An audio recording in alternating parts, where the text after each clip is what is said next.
Bolamga o'z qo'lim bilan shunaqa mobil yasadim. Homiladorligimda rosa har xil variantlarini ko'rib yurardim, lekin oxirida o'zim yasashga qaror qildim. Birinchi bo'lib, любой o'zingizga yoqqan figurkalarni qog'ozga chizib chiqishingiz kerak bo'ladi. Undan keyin har bittasini kesib chiqasiz. Bu juda ham qiziq protsess ekan. Farzandingizga o'z qo'lingiz bilan yasab bergan narsa sotib olingan narsadan farqlanar ekan. Kesgan figuralaringizni o'zingiz xohlagan material ustiga qo'yib kesib chiqasiz.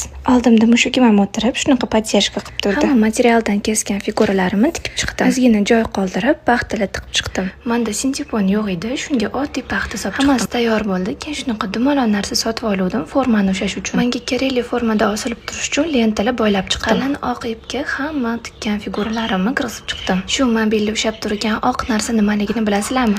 Oddiy telefon qo'yadigan shtativ. Telefon turadigan joyini olib tashlab, shunga mobilimni osaman deb qaror qildim. Ana endi qora lentalarni ham olib tashladim. Bizga уже kerak emas. Mobilimizni yana ham yasatish uchun shunaqa patla sotib oldim. Pistolet kley bilan hamma yog'iga ulab chiqdim. Bu videoni 2024-yil 9 oylik srokda olganman, lekin taqiq qo'ymaganman. Yasagan mobilim qanaqa chiqqanini yozib qoldiringlar, juda ham xursand bo'lardim.